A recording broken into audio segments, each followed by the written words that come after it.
This is the Anonymous News Network. Greetings, members of NATO. We are Anonymous.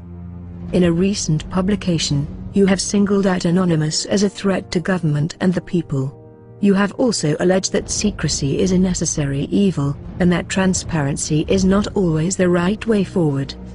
Anonymous would like to remind you that the government and the people are distinct entities with often conflicting goals and desires. It is Anonymous's position that when there is a conflict of interest between the government and the people, it is the people's will which must take priority. The only threat transparency poses to government is to threaten government's ability to act in a manner which the people would disagree. Anonymous does not accept that the government or the military has the right to be above the law and to use national security to justify illegal and deceptive activities.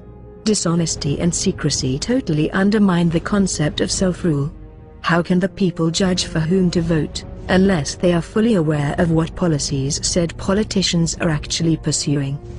When a government is elected, it is said to represent the nation it governs.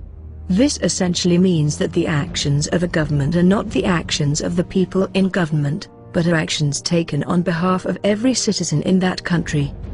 Anonymous and WikiLeaks do share one common attribute: they are no threat to any organization, unless that organization is doing something wrong and attempting to get away with it. We do not wish to threaten a way of life. We do not wish to dictate anything to anyone.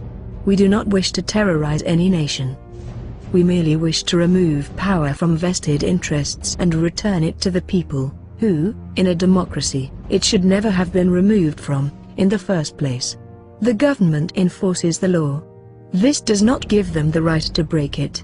If the government was doing nothing illegal, there would be nothing embarrassing about WikiLeaks revelations, nor would there have been any scandal emanating from H.B. Gary.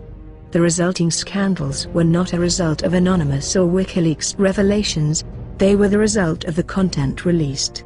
The responsibility for that content can be placed solely at the doorstep of policymakers who, like any corrupt entity, naively believed that they were above the law and that they would not be exposed. A lot of government and corporate comment has been dedicated to how we can avoid a similar leak in the future. Such advice ranges from better security, to lower levels of clearance, from harsher penalties for whistleblowers, to censorship of the press. Our message is simple: do not lie to the people. Do not make corrupt deals and you won't have to worry about your corruption being laid bare. Do not break the rules in which you enforce upon the people. You know you do not fear us because we are a threat to society. You fear us because we are a threat to the established hierarchy. Anonymous has proven over the last several years that a hierarchy is not necessary in order to achieve great things. Perhaps what you truly fear in us is the realization of your own irrelevance in an age which has outgrown its reliance on you. Your true terror is not in a collective of activists, but in the fact that you and everything you stand for, by the changing tides and the advancement of technology, have become outdated. Finally, do not make the mistake of challenging Anonymous. Do not make the mistake of believing you can stop us. If you cut down one Anon, 10 more will join us, purely out of anger at your trampling of human rights. Your only chance of defeating the movement which binds all of us is to accept it. This is no longer your world.